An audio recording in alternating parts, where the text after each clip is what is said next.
तपाईँ अलिकति नीति विचारको बहस गर्नुपर्छ भनेर पार्टीमा आवाज उठाइराख्ने व्यक्ति, 14औं महाधिवेशन लगत्तै तपाईँ राजनीतिबाट टाढिनुभयो।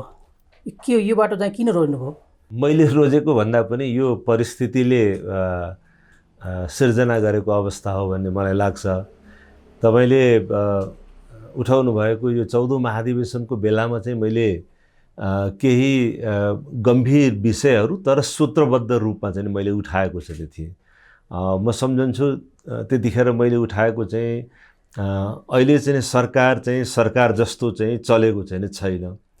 संसदले चाहिँ संसदको जस्तो चाहिँ भूमिका निर्वाह गरिराखेको चाहिँ छैन। कार्यकारीको बन्धक जस्तो भएको छ संसद। सांसदहरूले चाहिँ निर्भयतापूर्वक स्वतन्त्रतापूर्वक जनताका माझमा उठेका मुद्दाहरूलाई संसदमा चाहिँ उठाउने, संसदीय समितिहरूले चाहिँ थुप्रै विषयहरूलाई गम्भीरतापूर्वक चाहिँ छलफलमा लिएर जाने, कानुन बनाउँदा विधेयक निर्माण गर्दा होस् अथवा नीतिगत छलफल गर्दा होस्, विभिन्न सेक्टरल पोलिसीहरूको बारेमा छलफल गर्दा होस्, सांसदहरूले पनि आफ्नो क्षमता र योग्यताले त्यस अनुरूप छलफल गरिराखेको अवस्था मैले देखिनँ।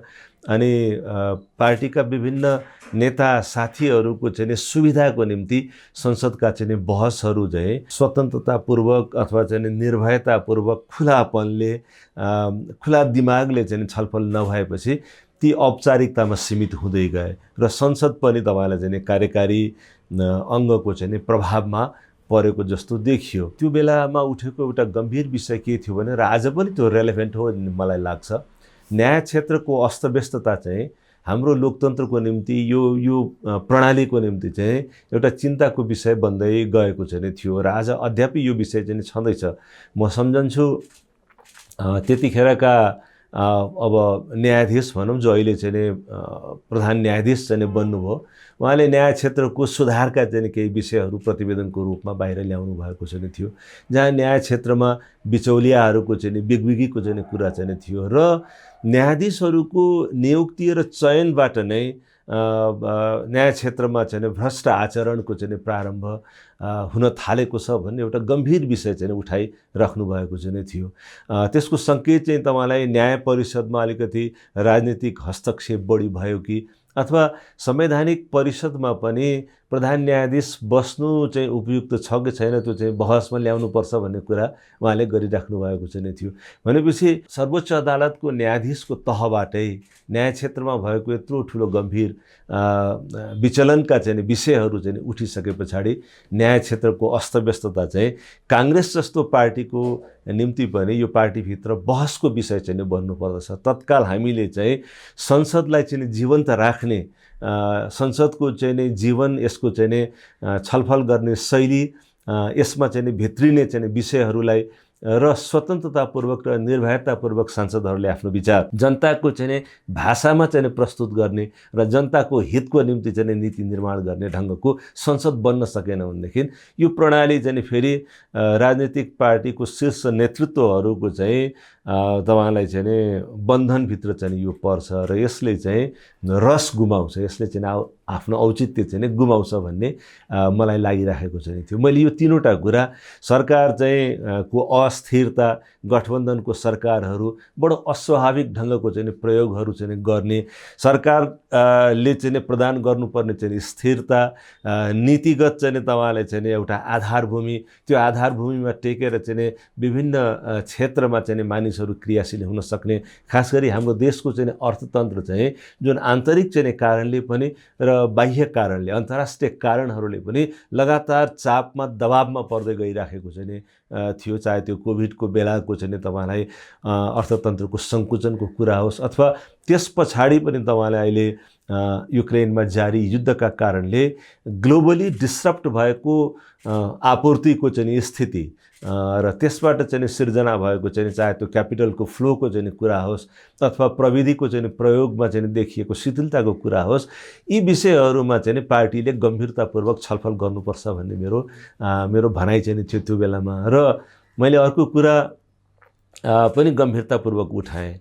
यो चाहिँ अर्थतन्त्रमा देखिएको सङ्कट, कोभिडको सङ्कटसँग चाहिँ नि जेलिएर नेपालले चाहिँ नि जलवायु सङ्कटका चाहिँ मुद्दाहरूलाई पनि तीव्र गतिले आगामी वर्षहरूमा चाहिँ बिहोर्नुपर्छ भन्ने मलाई लागिराखेको चाहिँ थियो र हामी चाहिँ एउटा बडो संवेदनशील हिमालयन इकोलोजिकल सिस्टममा चाहिँ बसेको हुनाले र कार्बनको चाहिँ उत्सर्जन अथवा मिथेन ग्यासको उत्सर्जन को चाहिँ अब तपाईँलाई दुईटा हाम्रा छिमेकी देशहरू पनि चाहिँ मेजर कन्ट्रिब्युटरहरू भइराखेको अवस्था छ, चाहे त्यो इन्डियाको कुरा होस् अथवा चाहिँ चीनको कुरा होस्। त्यसको बिचमा चाहिँ एउटा संवेदनशील हिमालयन चाहिँ रेन्जमा बसेको चाहिँ नेपालमा यो अत्यधिक वर्षाको चाप, अनावृष्टिको चाहिँ चाप, हाम्रो चाहिँ वनस्पतिहरू चाहिँ विलुप्त हुने प्रक्रिया, हाम्रो चाहिँ खेती प्रणालीमा चाहिँ आउने चाहिँ परिवर्तन, हाम्रो चाहिँ बसोबास चाहिँ पहाडी भेगमा चाहिँ पहिरोले गर्दा, बाढीले चाहिँ गर्दा, भूकम्पको चाहिँ फ्रिक्वेन्सीले गर्दा चाहिँ बस्तीहरू चाहिँ विलुप्त हुँदै चाहिँ जाने अवस्था, पानीको चाहिँ आपूर्तिको चाहिँ सङ्कटबाट चाहिँ सिर्जना हुने थुप्रै खाले सङ्कट चाहिँ नेपालले बिहोर्नुपर्छ भन्ने चाहिँ मलाई लागिराखेको चाहिँ थियो र यी विषयहरूमा चाहिँ काङ्ग्रेस जस्तो पार्टीले अग्रसरता लिनुपर्दछ। नीति र विचार चाहिँ काङ्ग्रेसमा अलिकति चाहिँ कमजोर भयो कि भन्ने मलाई लागेको चाहिँ थियो। त्यो कुरा मैले गम्भीरतापूर्वक त्यसलाई उठाएँ, तर मेरो एउटा कमजोर पाटो भन्नुहोस् के थियो भनेदेखि म कुनै काङ्ग्रेसभित्रको चाहिँ परम्परागत गुटमा चाहिँ म आबद्ध चाहिँ थिइनँ। मलाई काङ्ग्रेसको साङ्गठनिक चाहिँ संरचनामा देखा पर्दै गरेको सङ्कटको कुरा पनि मैले उठाएको चाहिँ थिएँ। गुटबन्दीको धमिराले चाहिँ काङ्ग्रेसलाई खान्छ भन्ने चाहिँ मेरो भनाइ चाहिँ थियो। बिस्तारै बिस्तारै यो गुटबन्दीले काङ्ग्रेसभित्र चाहिँ वास्तविक यसको जुन ऊर्जा हो यो चाहिँ कमजोर हुन्छ, यसको लोकमत, यसको जनमत चाहिँ कमजोर हुँदै चाहिँ जान्छ। जनताका मुद्दाहरू उठाउनुको चाहिँ साटो गुटगत प्रतिस्पर्धाले सत्तामा टिकिराख्ने, सत्तामा जानका निम्ति अस्वाभाविक चाहिँ बाटो अवलम्बन गर्नुपर्ने, त्यसो गर्दा पार्टीभित्र चाहिँ तपाईँलाई एउटा खुला छलफल चाहिँ बन्द हुँदै चाहिँ जान्छ र छलफल गर्नका निम्ति आह्वान गर्ने साथीहरू चाहिँ पछाडि धकेलिँदै जानुहुन्छ। गुटप्रतिको प्रतिबद्धता चाहिँ पार्टीमा जिम्मेवारी प्राप्त गर्ने प्रमुख आधार चाहिँ बन्छ, नेतृत्व विकासको चाहिँ त्यो एउटा आधार चाहिँ बन्छ भन्ने मलाई लागिराखेको चाहिँ थियो र मैले यो दिशातर्फ महाधिवेशनका प्रतिनिधि साथीहरूलाई सचेत गराउने उद्देश्यले यी कुराहरू चाहिँ उठाएको चाहिँ थिएँ। अब त्यो मेरो कुराको सुनवाई चाहिँ त्यसको इम्प्याक्ट चाहिँ सीमित मात्रै भयो, केही साथीहरूले त्यसलाई गम्भीरतापूर्वक चाहिँ सुन्नुभयो, तर पार्टीको नेतृत्व पङ्क्तिमा बसेका साथीहरूका निम्ति सायद यो विषय चाहिँ प्राथमिकतामा त्यतिखेर परेन। तपाईँले उपसभापतिमा प्रतिस्पर्धा गर्दै गर्दा एउटा चाहिँ मुद्दा उठाउनु भएको थियो कि नीति र विचारको मुख्य जिम्मेवारी त्यो विचार पार्टीमा चलाउने उपसभापतिको भूमिका हुनुभएकोले म त्यही पद रोजेर म प्रत्याशी छु भनेर मतदान कहाँ जानुभएको थियो, प्रतिनिधि कहाँ हो। तर त्यसमा मलाई खासमा मतदाताले पत्याउनु भएन। खासमा काङ्ग्रेसलाई के हो, नीति र विचारमाथि छलफल गर्न नचाहेर हो कि के भन्नुहुन्छ तपाईँ यसमा? होइन, अब मैले अहिले पनि भने नीति र विचार को चाहिँ अग्रसरता काङ्ग्रेसले आफ्नो पार्टीभित्रका चाहिँ वैचारिक पक्षहरूलाई मात्र होइन, राष्ट्रिय राजनीतिमा देखिएका सङ्कटहरूलाई पनि विचार र सैद्धान्तिक बहसको माध्यमबाट समाधान गर्ने अग्रसरता, त्यसैले एउटा गम्भीर छलफलको आवश्यकता चाहिँ मैले देखेको चाहिँ थिएँ। त्यो नेपाली काङ्ग्रेस पार्टीभित्र पनि र नेपाली काङ्ग्रेसको अग्रसरतामा मुलुकका अरू राजनीतिक पार्टीहरूसँग पनि, नागरिक समाजसँग पनि, देशको प्रबुद्ध जनमतसँग पनि संवाद गर्नुपर्ने परिस्थिति मैले देखेको चाहिँ थिएँ। त्यसैले यो बहसको चाहिँ अगुवाई गर्ने चाहिँ प्रयोजनले मैले आफूलाई अब कहाँ कुन भूमिकामा मैले आफूलाई पाउँछु त भन्दा नेपाली काङ्ग्रेसको विधानले काङ्ग्रेसको नीति विचार र सैद्धान्तिक चाहिँ बहसको चाहिँ जिम्मेवारी उपसभापतिलाई चाहिँ दिन्छ। त्यो चाहिँ इर्रेस्पेक्टिभ अफ सभापति को हुन्छ भन्ने कुरासँग असम्बन्धित भएर पनि देशव्यापी एउटा संरचनाको निर्माण गरेर यी सैद्धान्तिक र वैचारिक पाटाहरूमा छलफल तीव्र गतिले अगाडि बढाउन सकिन्छ भन्ने लागेर मैले मेरो उम्मेदवारीको घोषणा गरेको चाहिँ थिएँ र परिणाममा तपाईँले भनेको जस्तो मलाई चाहिँ धेरै ठुलो सङ्ख्यामा साथीहरूको मत चाहिँ प्राप्त चाहिँ भएन। तर त्यो निराशाजनक मत पनि म त्यसलाई चाहिँ मान्दिनँ। मैले झन्डै 600 को हाराहारीमा चाहिँ जुन मत पाएँ, काङ्ग्रेसभित्र विचार र चाहिँ सैद्धान्तिक चाहिँ बहसको चाहिँ चिन्ता व्याप्त छ भन्ने मलाई लाग्छ। तर नेतृत्व विकासको जुन अस्वाभाविक शैली अहिले चाहिँ विकसित भएको छ, सङ्गठनमा गुटबन्दी जुन ढङ्गले चाहिँ झ्याङ्गिएको चाहिँ छ, त्यहाँ चाहिँ तपाईँलाई गुटप्रतिको प्रतिबद्धताले मात्रै तपाईँलाई जिम्मेवारीको बाँडफाँड हुने चाहिँ शैली हाम्रो पार्टीमा चाहिँ मौला आएको चाहिँ छ। र मैले खुला हृदयले भन्नुपर्दा म यो समस्या करिब करिब अरू पार्टीहरूमा पनि म देख्छु र अरू राजनीतिक पार्टीहरू सङ्कटमा पर्दै जानु पछाडिको कारणहरू पनि यही नै चाहिँ हो भन्ने मलाई लाग्छ। विचार र बहस चाहिँ जब चाहिँ तपाईँलाई साँगुरिँदै चाहिँ जान्छ, जब चाहिँ नेतृत्वमा बसेको चाहिँ व्यक्तिले चाहिँ विरोध र आलोचना रहित एकल नेतृत्व र वर्चस्वको खोजी चाहिँ बढ्ता गर्न थाल्छ, त्यसले राजनीतिक पार्टीमा पनि सङ्कट ल्याउँछ र राष्ट्रिय राजनीतिमा, सत्ता राजनीतिमा पनि यो सङ्कट आउँछ भन्ने चाहिँ मलाई लाग्छ। तपाईँले केपी ओली प्रचण्डसँगै शेरबहादुर देउवालाई पनि यो एकल वर्चस्व लाद्ने खालको निर्णयमा आधारित भएर नेतृत्व गरिराख्नु भएको छ भन्नु खोज्नुभएको? सबै राजनीतिक पार्टीमा कमोबेस चाहिँ यो समस्या म देख्छु। पार्टीभित्रको आन्तरिक चाहिँ बहस र चाहिँ लोकतन्त्र अलिकति शिथिल भएको चाहिँ म देख्छु।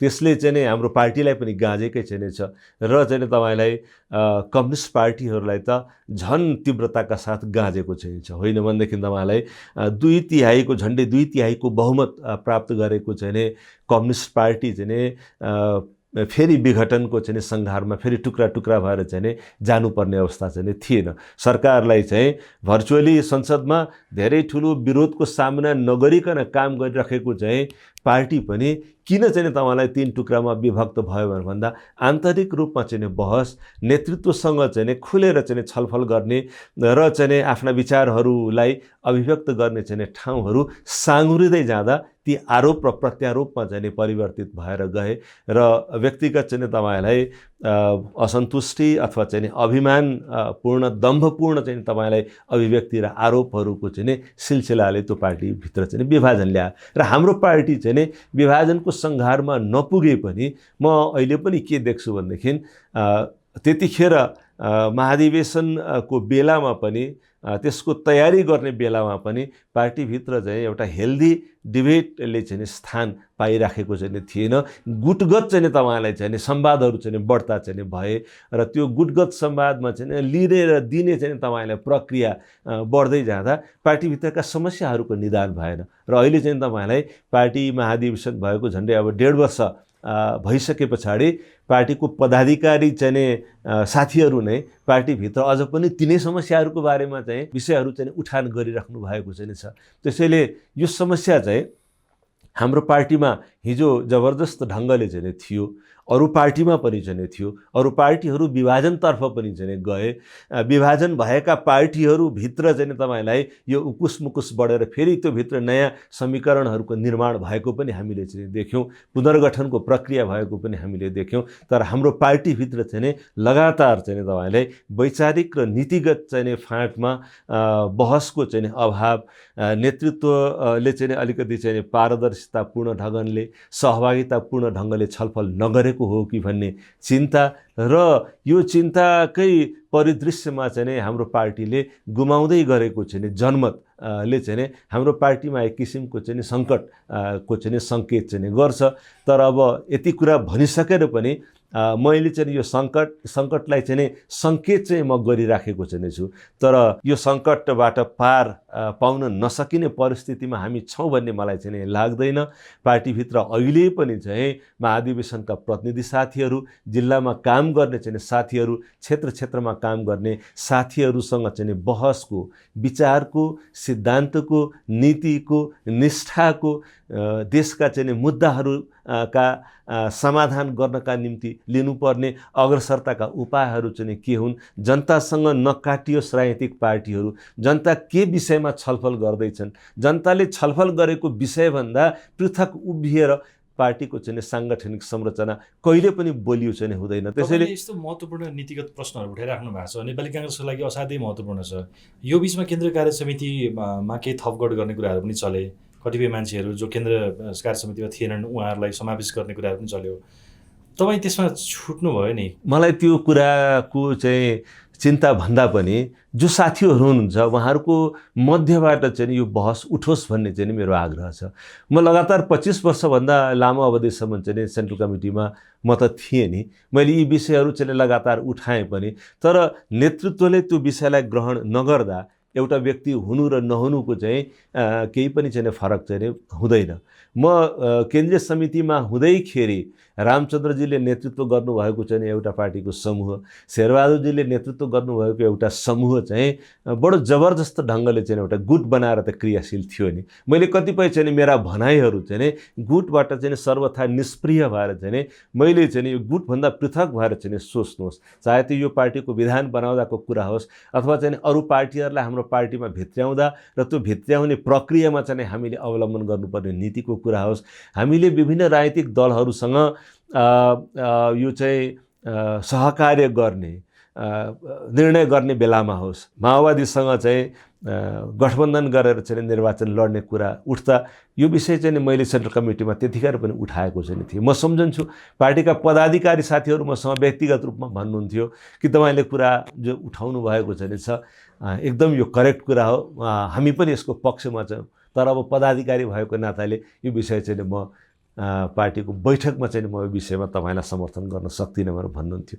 बाहिर चाहिँ केन्द्रीय समितिका साथीहरू चाहिँ भन्नुहुन्थ्यो दाइ तपाईँले उठाएको कुरा चाहिँ करेक्ट हो, तर अब सेन्ट्रल कमिटीमा साथीहरू मेरो कुरामा सहमत हुन सक्नु भएन भनेपछि यो चाहिँ एउटा व्यक्ति सेन्ट्रल कमिटीमा हुनु नहुनुसँग भन्दा पनि हामी अहिले सङ्कटको जस्तो भुमरीमा चाहिँ छौँ, यसको प्रकृतिलाई बुझ्ने प्रयत्न पार्टीको चाहिँ जिम्मेवार नेतृत्व तहमा बसेका साथीहरूले गर्नुभयो भने यसबाट चाहिँ निस्कने उपाय पनि हामीहरूले चाहिँ ठम्ब्याउन चाहिँ सक्छौँ। जनताका माझमा चाहिँ उठ्दै गरेको चाहिँ मुद्दाहरूलाई पार्टीले चाहिँ आफ्नो भाषा बनाएन, आफ्नो एजेन्डा बनाएन, हामी चाहिँ आत्मरतिमा चाहिँ सत्तासँग सम्बन्धित हाम्रा कुराहरूमा मात्रै पार्टीका बहसहरूलाई केन्द्रित गर्दै लिएर गयो भनेदेखि चाहिँ जनाधार चाहिँ पार्टीको कमजोर बन्दै चाहिँ जान्छ भन्ने मलाई लाग्छ। अघि तपाईँले एउटा सङ्केत गर्नुभयो नि चाहिँ पदाधिकारीहरूले पनि कति कुरा भन्न नसकिरहेको र पहिलो नेतृत्व जो छ उसैको सुप्रिमेसी लादिरहेको अवस्था छ भन्नु। पछिल्लो महाधिवेशन जसको विजय पराजय भए पनि 2 जना महामन्त्री निर्वाचित भएर आउने कुरा र कतिपय नयाँ अनुहारहरू पदाधिकारी नै भएर आउने कुरालाई नेपाली काङ्ग्रेसभित्र निकै ठुलो आशाको र उत्साहको आँखाबाट हेरिएको थियो। यो बिचको अवधिमा चाहिँ उहाँहरूमा पनि एक खालको छटपटी देखिने, उहाँहरूले पनि आफ्ना कारणले होस् या अरू कसैका कारणले काम गर्न नसक्ने अवस्था चाहिँ नेपाली काङ्ग्रेसमा विद्यमान भएको हो। नयाँ पुस्ताको साथीहरू जो निर्वाचित भएर आउनुभएको छ, साथीहरूले आशा गर्नुभएको चाहिँ थियो, मैले पनि आशा गरेको चाहिँ थिएँ र म अझै पनि आशा गर्न चाहिँ म चाहन्छु। युवा ऊर्जा, युवा दृष्टि त्यसले चाहिँ पार्टीमा केही न केही सकारात्मक चाहिँ परिवर्तन चाहिँ निश्चित रूपमा चाहिँ ल्याउँछ भन्ने आश मेरो चाहिँ अहिले पनि मरेको चाहिँ छैन। तर जे मुद्दामा चाहिँ महाधिवेशन चाहिँ भयो, सभापतिजीले निरन्तरताको निम्ति फेरि एकचोटि चाहिँ आफ्ना निम्ति चाहिँ मत माग्ने, एउटा परिपक्व नेताको निरन्तरताको चाहिँ मुद्दा अथवा चाहिँ नयाँ पुस्ताले पुस्तान्तरणको चाहिँ मुद्दामा चाहिँ जुन चुनाव लड्नुभयो र त्यसको चाहिँ ठुलो इम्प्याक्ट पनि पर्यो। नयाँ पुस्ताका मान्छेहरूलाई लिएर जानुपर्छ, तर काङ्ग्रेसको चाहिँ साङ्गठनिक चाहिँ जीवनमा पुस्ताको चाहिँ प्रवेश मात्रै चाहिँ एउटा निर्णायक चाहिँ विषय चाहिँ थिएन। अघि मैले भने थुप्रै चाहिँ नीतिगत चाहिँ विषयहरू, निष्ठाको चाहिँ विषयहरू चाहिँ पुस्तासँग मात्रै सम्बन्धित चाहिँ छैन। यो चाहिँ हरेक पुस्ताको चाहिँ मानिसहरूले अवलम्बन गर्दै गएको चाहिँ नीतिगत चाहिँ तपाईँलाई चाहिँ नैष्ठिक चाहिँ तपाईँलाई एउटा चाहिँ कर्म, चारित्रिक चाहिँ श्रेष्ठता, नैतिक चाहिँ बलले चाहिँ पार्टीलाई चाहिँ अगाडि चाहिँ बढाइराखेको चाहिँ हुन्छ। पुस्तान्तरणको हामीले कुरा गर्दा हामीले केन्द्रमा पनि थुप्रै नयाँ पुस्ताका साथीहरूलाई चाहिँ प्रवेश गरायौँ। पुस्तान्तरणको कुरा गर्दा थुप्रै चाहिँ जिल्लामा चाहिँ यङ साथीहरूको चाहिँ प्रवेश भयो पनि होला, तर आन्दोलनले खारिएको चाहिँ एउटा पुस्ता चाहिँ थियो।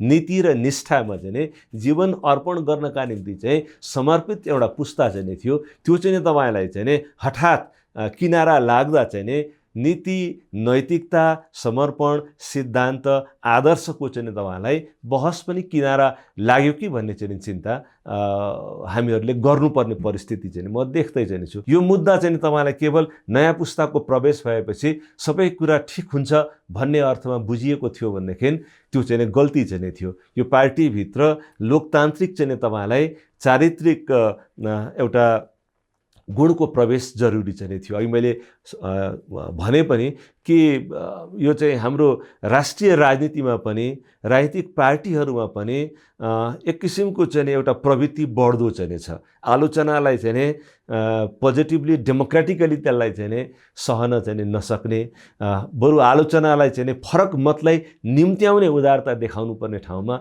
आलोचनालाई चाहिँ अलिकति चाहिँ किनारा चाहिँ लगाउने, फरक विचारहरूलाई चाहिँ किनारा लगाउने र तपाईँलाई चाहिँ विरोध रहित चाहिँ एकल नेतृत्वको चाहिँ खोजीको चाहिँ प्रवृत्ति एमालेमा पनि त्यो चाहिँ मैले भने पनि नभने पनि चाहिँ तपाईँहरूले अनुभूत गर्ने गरी, जनताले अनुभूत गर्ने गरी ओलीजीको नेतृत्वमा चाहिँ त्यो एकल नेतृत्वको महत्त्वाकांक्षा चाहिँ बढेको चाहिँ छ। उहाँको चाहिँ पार्टीमा, माओवादीको पार्टीमा त्यो चाहिँ बढेको चाहिँ छ र हाम्रो पार्टीमा पनि त्यो चाहिँ बढेको चाहिँ म देख्छु। यो बिचमा गठबन्धनको तालमेलको सहयोगमा काङ्ग्रेस स्थानीयदेखि केन्द्रसम्म पहिलो दल बनेको छ। सङ्ख्यामा तिनै तहको सरकारमा अग्रपङ्क्तिमा छ।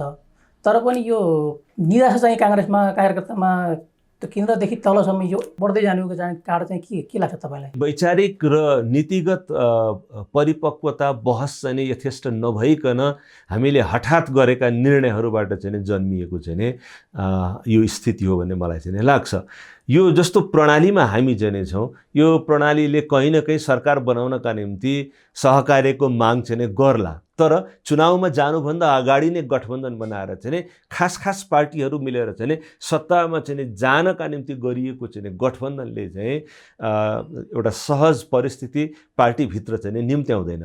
हाम्रो परिचय चाहिँ, हाम्रो विशिष्ट चाहिँ राजनीतिक आस्थाका कारणले, आचरणका कारणले, हामीले निर्वाह गरेको चाहिँ राष्ट्रिय राजनीतिमा निर्वाह गरेको ऐतिहासिक भूमिकाका कारणले चाहिँ जनतासँग हाम्रो एउटा सम्बन्ध चाहिँ छ।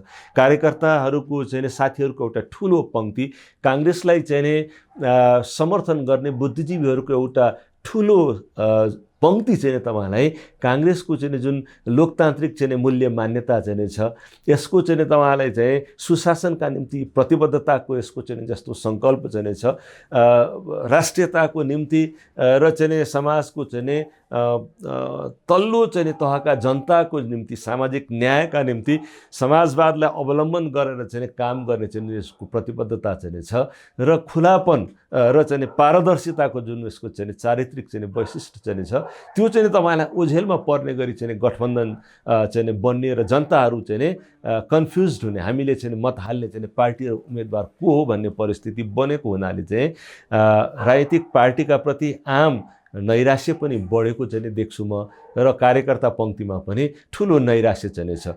हिजो माओवादीसँग चाहिँ कठिन द्वन्द्वमा चाहिँ बसेको चाहिँ लाखौँको सङ्ख्यामा चाहिँ मानिसहरू चाहिँ छन्। यही पार्टीले चाहिँ आफ्नो छातीमा लागेको घाउ बिर्सिएर पनि माओवादीलाई चाहिँ शान्ति प्रक्रियामा ल्याएको कुरामा कुनै चाहिँ दुई मत चाहिँ छैन र माओवादीलाई मात्रै किन, कुनै पनि नाममा हिंसाको बाटोतर्फ अरू राजनीतिक शक्ति, प्रवृत्ति र चरित्र चाहिँ नजाओस् भन्ने चिन्ता चाहिँ यो पार्टीले गर्नुपर्दछ।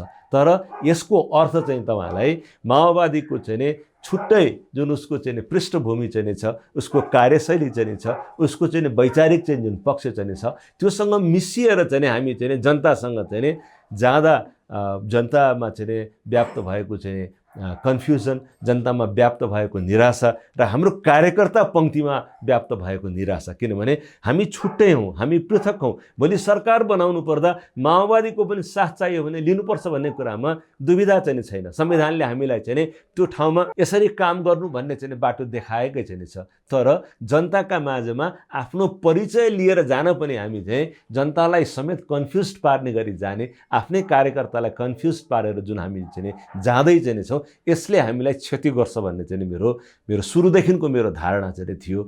मैले यो कुरा पनि मैले चाहिँ बुझाउन चाहिँ सकिनँ र त्यसको चाहिँ हामीले अब मूल्य चुकायौँ। सङ्ख्यात्मक हिसाबले अङ्कगणितमा हामी ठुलो पार्टी त भयौँ, तर हामीले चाहिँ सङ्ख्या हामीले चाहिँ बढेको चाहिँ सिट सङ्ख्या, विभिन्न सरकारी चाहिँ तहमा बढेको सङ्ख्याको बावजुद पनि हामीले कार्यकर्ता साथीहरूको चाहिँ नि पार्टीका समर्थक चाहिँ नि साथीहरूको चाहिँ नि ठुलो एउटा सङ्ख्या चाहिँ काङ्ग्रेसप्रति निराश चाहिँ बनाएको चाहिँ छौँ।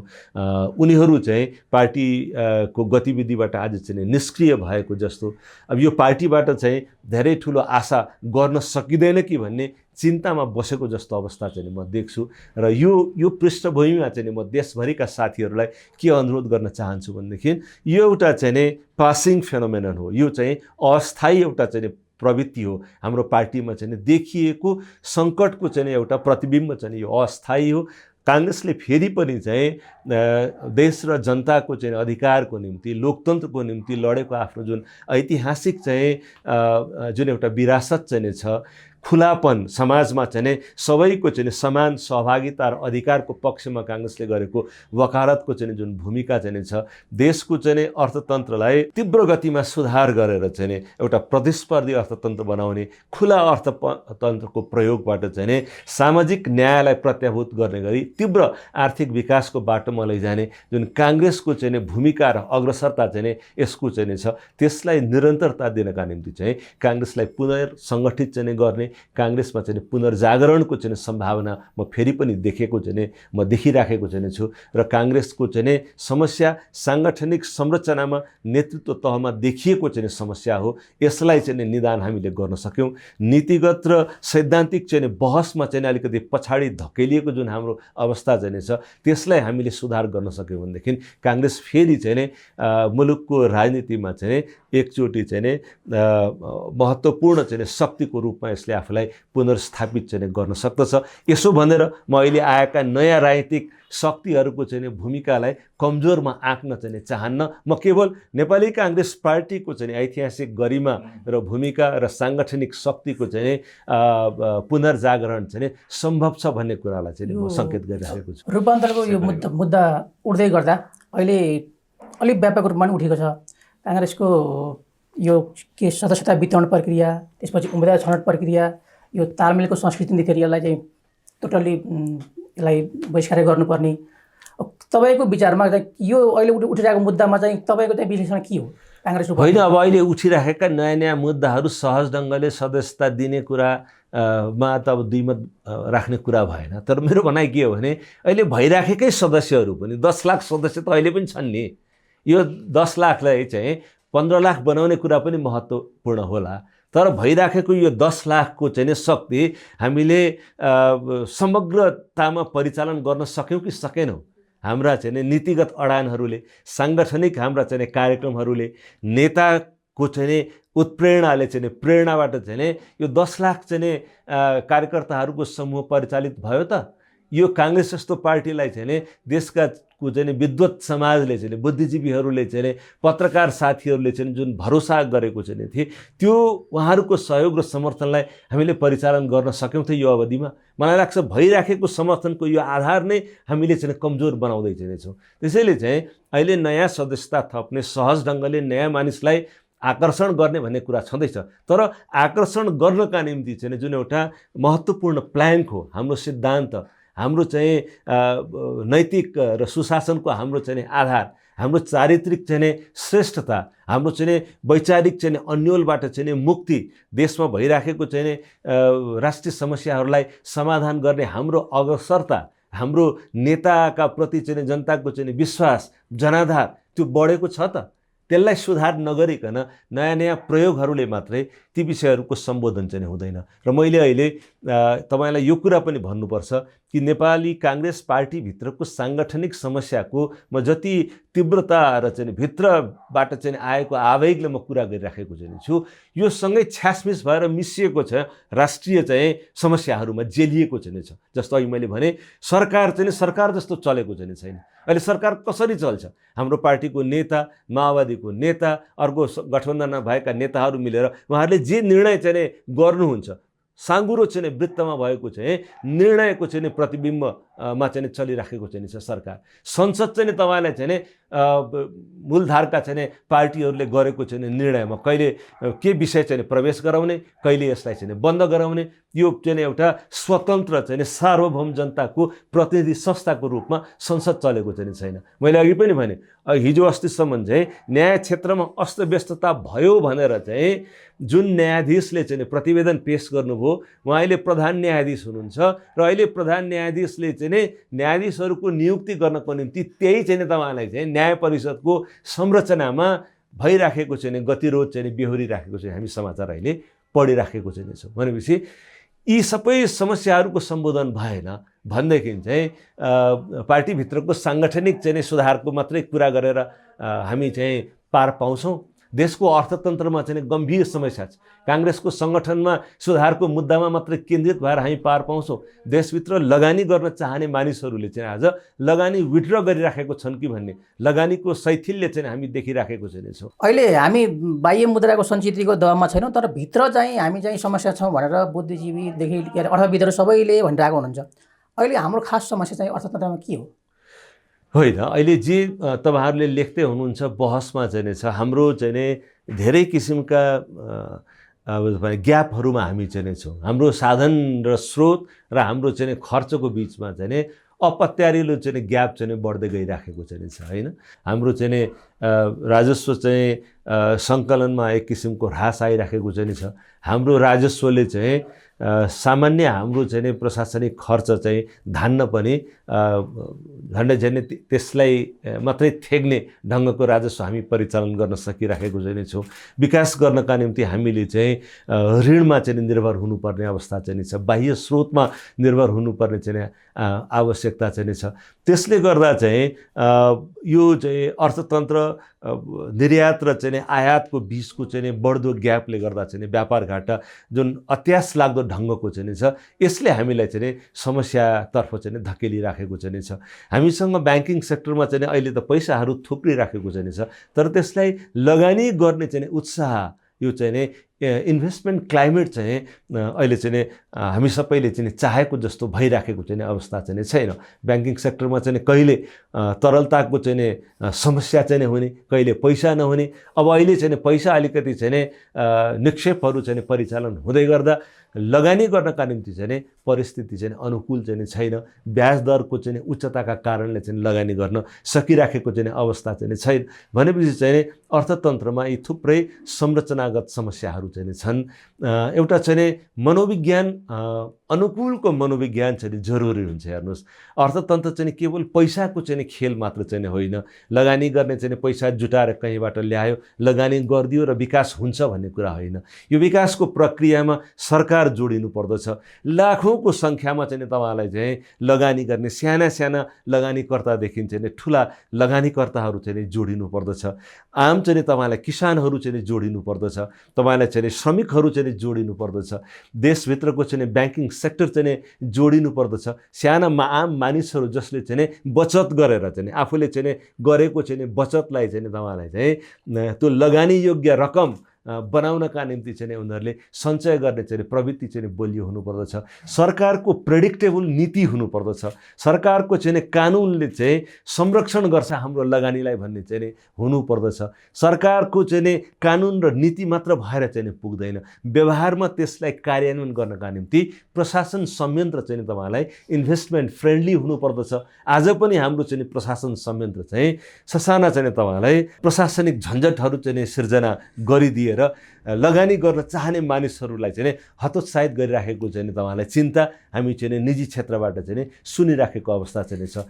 देशमा चाहिँ अब भ्रष्टाचारको चाहिँ विषय जुन वेगमा चाहिँ उठेको चाहिँ छ, आर्थिक अनियमितताको चाहिँ कुरा, यो सबै कुराहरूलाई सम्बोधन गर्ने नेतृत्व र यो चाहिँ तपाईँलाई के छ भनेदेखि एउटा सेक्टरल कुरामा मात्र यो सीमित चाहिँ छैन, इन्टर सेक्टरल कोअर्डिनेसनको चाहिँ आवश्यकता चाहिँ छ। त्यसैले नेपालमा चाहिँ अहिले प्रधानमन्त्रीको जिम्मेवारीमा बस्ने चाहिँ नेता साथीहरूले चाहिँ यो गम्भीरतालाई चाहिँ बुझ्न जरुरी चाहिँ छ। बच्चालाई आमाले चाहिँ पोषण निरन्तर गरेर न हुर्किन्छ बच्चा। अर्थतन्त्र चाहिँ तपाईँलाई चाहिँ यसका खेलाडीहरू को हुन्? राज्य एउटा खेलाडी हो। लाखौँको सङ्ख्यामा चाहिँ निजी क्षेत्रमा संलग्न मानिसहरू चाहिँ यसका खेलाडी हुन्, किसानहरू यसका खेलाडी हुन्, श्रमिकहरू हुन्, ब्याङ्किङ सेक्टरमा काम गर्ने हुन्, खेलाडीहरू हुन्। यी सबै मानिसहरूको मनमा आत्मविश्वास जागेन भनेदेखि चाहिँ अर्थतन्त्रले गतिशीलता लिँदैन र देशभित्रको लगानीकर्ताले चाहिँ होइन देशमा लगानी गर्ने चाहिँ सम्भावना चाहिँ छ, धेरै ठुलो चाहिँ भोलि हामी पोटेन्सियालिटी हामी देख्छौँ भनेर उसले आफ्नो यो आत्मविश्वासलाई अन्तर्राष्ट्रिय जगतमा प्रक्षेपित गरेन भनेदेखि अन्तर्राष्ट्रिय लगानीकर्ताहरू पनि आउँदैनन्। सरकारले बोलाएर चाहिँ आउनुहोस् नेपाल राम्रो चाहिँ छ, हिमाल चाहिँ छ, बुद्धको देश हो भनेर चाहिँ लगानी नेपालमा आउँछ र यहाँको उद्यमी व्यवसायीले नेपालमा लगानी गर्नका निम्ति नीतिगत चाहिँ तपाईँलाई सुनिश्चितता चाहिँ छ। यहाँ सरकार बदलिने बित्तिकै चाहिँ नीति बदलिँदैन भन्ने चाहिँ मेसेज जान जरुरी छ। नेपालको कानुनले लगानीलाई संरक्षण चाहिँ गर्छ। तपाईँले जे लगानी गर्नुहुन्छ त्यसलाई रिप्याट्रिएसन गरेर लिएर जान सक्ने सम्भावना चाहिँ छ, अथवा रिप्याट्रिएसन गरेर लिएर जानु भएन, आफूले आर्जन गरेको पुँजी फेरि नेपालमै निवेश गर्छु, नेपालमै लगानी गर्छु भन्ने चाहिँ आत्मविश्वास जागृत गर्न सकिने भनेदेखि चाहिँ तपाईँलाई चाहिँ लगानी आउँदैन र त्यो लगानी आउनका निम्ति चाहिँ नेपालभित्रका उद्यमी व्यवसायीहरू को चाहिँ विश्वास जित्न सबभन्दा पहिला जरुरी हुन्छ। त्यहाँ चाहिँ अलिकति खलबल जस्तो, त्यहाँ निरन्तर संवाद टुटेको जस्तो चाहिँ म देख्छु र यो एउटा एकजना अर्थमन्त्रीले मात्रै गरेर पुग्दैन। संविधान बनेपछि नेपालमा राजनीतिक स्थिरता हुन्छ, त्यस पछाडि लगानीको सुनिश्चितता हुन्छ, हामी एउटा ट्र्याकमा हिँड्छौँ भनेर तपाईँहरूले विगतमा व्यापक रमिस गर्नुभएको थियो। तपाईँ अहिले आएर चाहिँ त्यो कुरामा शङ्का गर्दै हुनुहुन्छ कि हामी अहिले पनि ट्र्याकमा हिँडिरहेको छैनौँ, अहिले पनि विदेश बाहिरबाट अथवा यहीँका लगानीकर्ताहरूलाई पनि लगानी गर्न चाहिँ ढुक्क हुने परिस्थिति हामीले निर्माण गर्न सकेका छैनौँ भन्ने रियलाइजेसन तपाईँको हो? बसन्तजी त्यो चाहिँ इम्पिरिकल फ्याक्टले नै त्यो कुरा देखाइराखेको चाहिँ छ नि। हाम्रो चाहिँ औद्योगिक क्षेत्रमा म्यानुफ्याक्चरिङ सेक्टरमा चाहिँ जुन ढङ्गको शिथिलता चाहिँ छ, हाम्रो चाहिँ कृषिको उत्पादनमा पनि हामीले चाहे जस्तो प्रोडक्टिभिटी र प्रोडक्सन चाहिँ भइराखेको चाहिँ छैन। हाम्रो उद्योग क्षेत्रले चाहिँ जिडिपीमा गर्ने कन्ट्रिब्युसनको सेयर जुन ढङ्गले चाहिँ घटिराखेको चाहिँ छ र अन्तर्राष्ट्रिय लगानी आउनका निम्ति जुन किसिमको हिचकिचाहट चाहिँ हामीले चाहिँ अङ्कहरूमै देखिराखेको चाहिँ छौँ, त्यसले त्यो कुराको सङ्केत चाहिँ गर्छ। संविधान निर्माणको चाहिँ बेलामा म चाहिँ सरकारमै चाहिँ थिएँ र चाहिँ एउटा प्रमुख पार्टीको तर्फबाट आन्दोलन गरिराखेका थुप्रै पक्षहरूसँग चाहिँ संवाद गर्दा यो संविधान चाहिँ लचिलो चाहिँ छ, यो संविधानले तपाईँहरूको इन्ट्रेस्टलाई चाहिँ एकोमोडेट गर्छ र हामी चाहिँ एउटा ठुलो राजनीतिक पार्टीको नाताले तपाईँहरूलाई विश्वास दिलाउँछौँ, तपाईँहरूलाई चाहिँ एकोमोडेट गर्छौँ भनेर चाहिँ हामीले संविधान जारी हुने बित्तिकै, संविधान जारी गर्ने बेलामा प्रधानमन्त्री त्यतिखेर सुशील कोइराला हुनुहुन्थ्यो, हाम्रो पार्टीको सभापति। उहाँले चाहिँ माओवादीको तर्फबाट पनि एमालेको तर्फबाट पनि संविधान सभाको रोस्ट्रममा उभिएर चाहिँ जे मुद्दाहरू चाहिँ उठिराखेका छन्, चाहे त्यो निर्वाचन प्रणालीमा गर्नुपर्ने सुधारको कुरा होस्, निर्वाचन क्षेत्रमा गर्नुपर्ने सुधारको चाहिँ कुरा होस्, जनसङ्ख्याको अनुपातमा चाहिँ निर्वाचन क्षेत्रको सङ्ख्यालाई निर्धारण गर्ने कुरा होस्, त्यसलाई त हामीले तत्कालै संविधान जारी हुने बित्तिकै कानुन बनाएर त्यो मुद्दालाई चाहिँ हामीले चाहिँ एकोमोडेट गऱ्यौँ र त्यसले चाहिँ थुप्रै आन्दोलनहरू, चाहे त्यो मधेसको आन्दोलन होस्, आदिवासी जनजातिको चाहिँ आन्दोलन होस्, त्यो चाहिँ तपाईँलाई चाहिँ शान्त भएर गएर चाहिँ निर्वाचनमा सबैको सहभागिता सुनिश्चित भयो। त्यस पछाडि चाहिँ लगानी प्रवर्धन गरेर चाहिँ तीव्रताका साथ आर्थिक गतिविधितर्फ लिएर जाने भन्ने कुरा एउटा घोषणाले हुन्न के। मैले अघि पनि भने यो एउटा मेकानिकल प्रोसेस चाहिँ होइन, एउटा यान्त्रिक प्रक्रिया होइन। हामीले कहीँबाट पैसा चाहिँ ल्यायौँ, पैसा चाहिँ हाल्यौँ चाहिँ सरकारी चाहिँ योजनामा र त्यसले चाहिँ फुत्त चाहिँ विकास जन्मिने होइन। यो विकासको प्रक्रियाले चाहिँ एउटा गति लामो अवधिसम्म एउटा चाहिँ सस्टेन एउटा चाहिँ ग्रोथलाई अगाडि बढाउनका निम्ति चाहिँ कृषि क्षेत्रमा लागेका चाहिँ कृषकहरूले चाहिँ आफ्नो उत्पादन र उत्पादकत्व चाहिँ वृद्धि गर्ने कुरामा भरोसा गर्नु पर्यो राज्यका नीतिहरूमा। लगानीकर्ताहरूले चाहिँ म्यानुफ्याक्चरिङ सेक्टरमा चाहिँ उहाँहरूको चाहिँ विश्वास निरन्तर चाहिँ बढिराख्नु पर्यो। एकचोटि लगानी गरेर मात्र होइन, आफूले गरेको लगानीबाट चाहिँ थप चाहिँ पुँजी निर्माण गरेर थप लगानी चाहिँ फेरि म नेपालमा चाहिँ गर्छु र नेपालमा म मात्रै लगानी गर्दिनँ, मेरो चाहिँ अन्तर्राष्ट्रिय सम्बन्ध भएको लगानीकर्ताहरूलाई पनि नेपालमा आमन्त्रण गर्छु भनेर चाहिँ यो निरन्तर चल्ने एउटा प्रक्रिया हो। त्यो प्रक्रिया चाहिँ अवरुद्ध भयो संविधान निर्माणको लगत्तै पछाडि। हामी चाहिँ सरकारमा चाहिँ गएर पहिला चाहिँ हामीलाई लाग्यो बहुमत आउने बित्तिकै स्थिरता आउँछ भनेर। तपाईँले सम्झना गर्नुभयो भनेदेखि मैले धेरैचोटि मैले भनेको चाहिँ थिएँ कि अङ्क पुगेर चाहिँ स्थिरता आउने होइन, स्थिरताको चाहिँ फन्डामेन्टल चाहिँ कारक तत्त्व के हो भने तपाईँ विधिको शासन अवलम्बन गर्दै हुनुहुन्छ कि हुनुहुन्न। रुल अफ ल चाहिँ कम्प्रोमाइज भयो भनेदेखि चाहिँ स्थिरता आउँदैन मुलुकमा। तपाईँ चाहिँ आर्थिक विकासले चाहिँ एउटा सस्टेन्ड ग्रोथको बाटो समातेको छ कि छैन, इन्कम र इम्प्लोइमेन्ट जेनेरेट भइराखेको छ कि छैन, भ्रष्टाचारबाट मुक्त समाज बनाउनका निम्ति हामी तीव्रताका साथ अगाडि बढेका छौँ कि छैनौँ, यी मुद्दाहरूबाट चाहिँ ठुलो चाहिँ असन्तुष्टि जनमानसमा सिर्जना भयो भनेदेखि धेरै ठुलो बहुमत पाएको सरकार पनि टिक्दैन।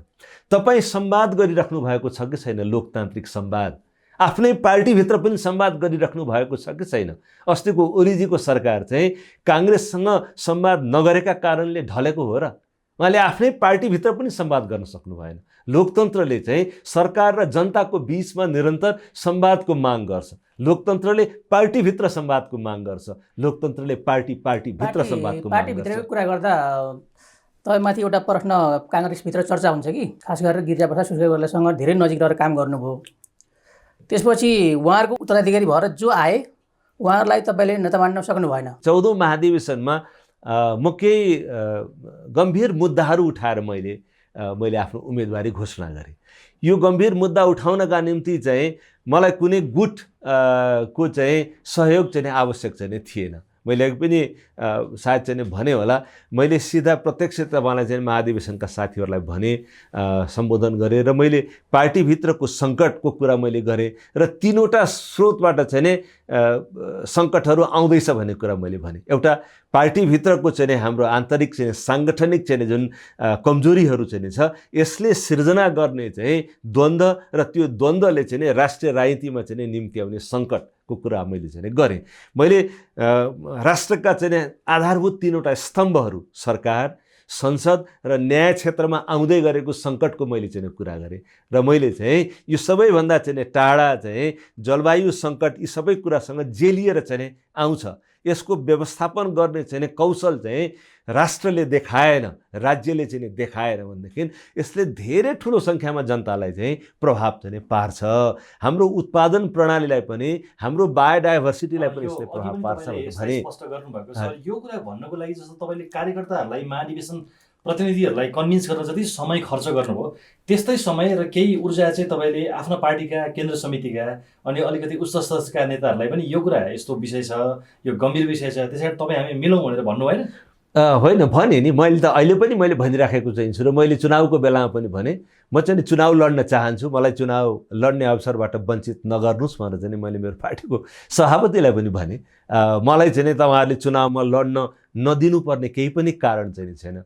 अनि उहाँले चाहिँ माओवादी नेतृत्वलाई देखाउनु भयो, उहाँहरूले चाहिँ अघिल्लोचोटि जितेको क्षेत्र हो भनेर चाहिँ भन्नुभयो। अनि माओवादी नेतृत्वसँग पनि मलाई चाहिँ भेटघाट चाहिँ गराउनु भयो। मैले चाहिँ माओवादीको अब अध्यक्ष प्रचण्डजीलाई पनि भने, म चाहिँ संसदमा आउँदा तपाईँहरूलाई चाहिँ के अप्ठ्यारो चाहिँ पर्छ भन्ने ठान्नुहुन्छ, म चाहिँ चुनावमा लड्न चाहन्छु भनेर भने। मेरो अगाडि त उहाँले भन्नुभयो, तपाईँ जस्तो मान्छे संसदमा आउँदा हामी सबैको निम्ति एउटा एसेट चाहिँ हुनुहुन्छ, म चाहिँ मेरो पार्टीमा पुरा गर्छु भनेर भन्नुभयो। तर अन्ततः मैले चाहिँ चुनाव लड्ने अवसर चाहिँ मैले पाइनँ। वसन्तजीले भनेको जस्तो म त्यो मौकाको चाहिँ पर्खाइमा थिएँ। म संसदमा चाहिँ भएको भए सायद संसदको प्लेटफर्मलाई चाहिँ म प्रयोग गर्थेँ, म मेरो पार्टीसँग पनि संवाद गर्थेँ, म अरू राजनीतिक पार्टीसँग पनि संवाद गर्थेँ र म जनतासँग संवाद गर्ने प्लेटफर्म चाहिँ मेरा निम्ति क्रिएट हुन्थ्यो भन्ने मलाई लाग्छ। मसँग आज न पार्टीभित्र को चाहिँ प्लेटफर्म चाहिँ संवाद गर्ने, न मसँग चाहिँ तपाईँलाई संसदमा चाहिँ संवाद गर्ने ठाउँ छ। अब मैले संवाद गर्ने भने तपाईँहरूले खोजेर यादा कादा कहिले आउनुभयो भने तपाईँहरूको माध्यमबाट मैले जनतासम्म कुरा पुर्याउँछु। पराजितहरू धेरैजनालाई मनोनित पनि गर्नुभयो, उहाँको चाहनाले, कोही सभापतिको चाहनाले, कसैले आफैले पनि इच्छा गरेर गर्नुभयो होला। अहिले संवादको क्रममा म केन्द्रीय सदस्य भएर काम गर्न चाहन्छु भनेर तपाईँसँग मैले भनेको छैन र म त्यो भन्दा पनि भन्दिनँ। त्यो मैले भन्नुपर्ने विषय हो भन्ने मलाई लाग्दैन। मेरो आवश्यकता पार्टीले जहाँ मलाई चाहिँ देख्छ म त्यही ठाउँमा बसेर मैले काम गर्ने हो। अहिले मैले कुनै जिम्मेवारीमा नबसेर पनि तपाईँ काम गर्नुहोस्, जिम्मेवारी विहीन भएर काम गर्दा पनि स्वबोधले चाहिँ काम गर्न सक्ने ठाउँ त अहिले पनि मेरा निम्ति छँदैछ। म अहिले पनि म चुनाव लडेको क्षेत्रमा जान्छु, मेरो जिल्लामा जान्छु, मसँग साथीहरूले देशभरिबाट छलफल गर्नुहुन्छ, संवाद गर्नुहुन्छ, फोनमा सम्पर्क गर्नुहुन्छ, भेट्न आउनुहुन्छ, मैले देखेको कुरा भन्छु। म पत्रकार साथीहरू मसँग चाहिँ कुरा गर्न आउनुहुन्छ, मैले देखेको कुरा म नचबाइकन चाहिँ भन्छु, मैले चाहिँ देशमा के सङ्कट चाहिँ छ, पार्टीमा मेरो पार्टीमा के सङ्कट छ र अरू पार्टीमा के सङ्कट छ, म त्यो कुरा पनि म भनिराखेको चाहिँ छु र यसको समाधानको उपाय पनि म भनिराखेको चाहिँ छु। म निराशा म बाँड्दिनँ। म चाहिँ अहिले पनि लाखौँ मेरा पार्टीका चाहिँ कार्यकर्ता साथीहरूलाई चाहिँ मित्रहरूलाई जसले दुःख गर्नुभएको चाहिँ छ, हरेक तहको आन्दोलनमा चाहिँ आफूलाई समर्पित गरेर जसले यो पार्टी बनाउनु भएको चाहिँ छ, अहिले नेतृत्व तहमा बसेका साथीहरूले चाहिँ लिनुपर्ने चाहिँ एउटा असल बाटो बिराउनु भयो भन्दैमा चाहिँ तपाईँलाई काङ्ग्रेसका साथीहरू निराश हुनुपर्ने आवश्यकता म देख्दिनँ। काङ्ग्रेसको चाहिँ वास्तविक परिचय चाहिँ ती गाउँ गाउँमा केही कुराको पनि आशा नगरिकन बसेका साथीहरू हुनुहुन्छ, उहाँहरूको चाहिँ सामर्थ्यले फेरि एकचोटि चाहिँ काङ्ग्रेसको पुनर्निर्माण, काङ्ग्रेसभित्र पुनर्जागरण चाहिँ म सम्भव चाहिँ देख्छु।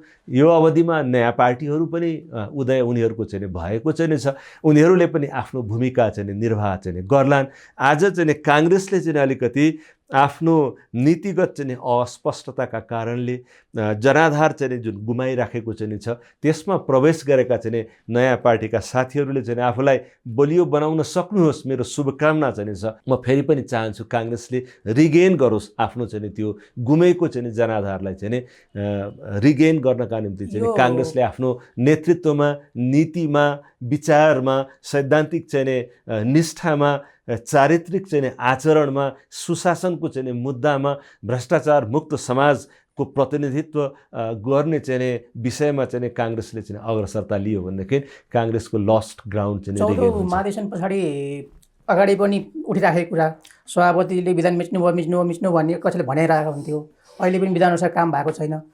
उहाँको कार्यशैली 1.5 वर्ष हेर्दाखेरि काङ्ग्रेस सुध्रिन्छ भन्ने तपाईँलाई लाग्छ? 1.5 वर्षको कार्यशैलीमा विधान अनुरूपको चाहिँ कामहरू चाहिँ भएको चाहिँ छैनन् र काङ्ग्रेसले चाहिँ शक्ति आर्जन चाहिँ गरिराखेको चाहिँ छैन भन्ने कुरा त मैले धेरै अर्थमा मैले भनिसकेँ। हाम्रो चाहिँ शक्ति चाहिँ गुमिराखेको छ। अब यो उहाँको अन्तिम चरण चाहिँ छ उहाँको कार्यकालको। आगामी 2-3 वर्षमा केही नाटकीय अग्रसरता उहाँले लिनुभयो भनेदेखि चाहिँ सुधार हुन पनि सक्ला, तर उमेर छँदा, सामर्थ्य छँदा नलिएको अग्रसरता अब अहिले चाहिँ हठात आउँछ भनेर चाहिँ आशा गर्ने ठाउँ त छैन। तर पनि म झिनो आशा, चमत्कारिक चाहिँ त्यस्तो केही प्रयोगहरू गर्नुभयो भनेदेखि चाहिँ मलाई खुसी हुने चाहिँ छ। पार्टी सभापतिले यो बिचमा तपाईँसँग कुनै हिसाबले परामर्श गर्नुभएको छ? उहाँको अग्रसरतामा होइन, करिब चाहिँ 6 महिना जस्तो अगाडि मैले मेरो आफ्नै अग्रसरतामा पार्टीभित्र जुन विग्रहहरू चाहिँ फेरि एकचोटि चाहिँ तीव्र रूपमा बढ्न थालेको चाहिँ देखेँ।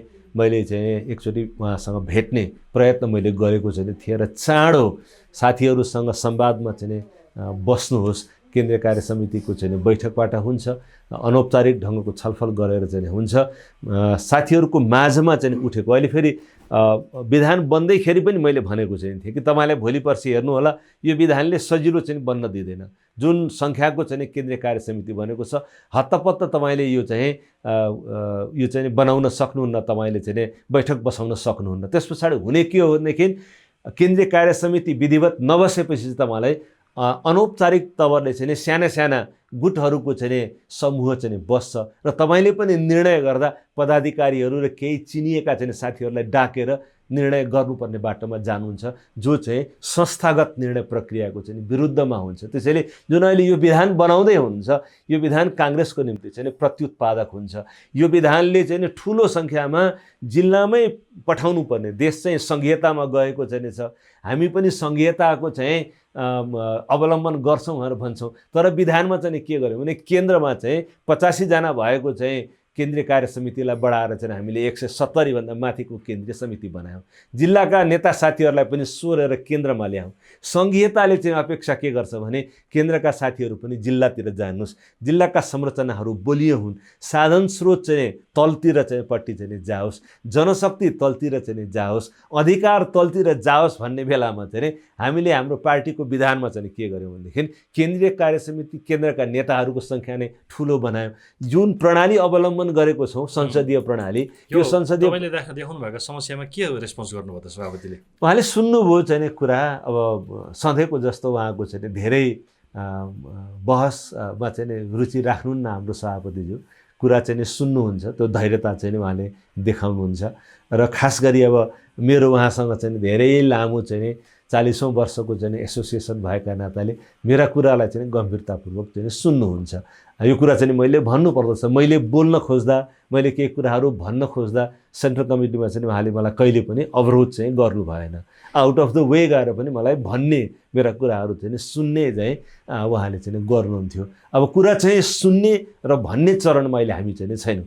अहिले हामीले जतिसुकै राम्रा कुरा मिलाएर भन्यो भने पनि कुराले अब जनताले पत्याउँदैन। कुराले हाम्रो पार्टीको साङ्गठनिक चाहिँ समस्याहरूको निदान चाहिँ हुँदैन, आचरणबाट हुन्छ, कार्यबाट। अरू यता उपसभापति, महामन्त्री, सहमहामन्त्रीहरूले केही बिचमा तपाईँसँग उहाँहरूले मसँग केही परामर्श चाहिँ गर्नुभएको चाहिँ छैन। तपाईँको जुन पहिलाको एउटा ऊर्जाशील थियो नि, ऊर्जाशील नेताको रूपमा हामीले देखिन्थ्यो नि सदनदेखि जहाँ केन्द्रीय समितिमा तपाईँका सबै कुरो आर्टिकलहरू सबै आउँथे, ऊर्जाशील रूपमै व्यक्त हुन्थे।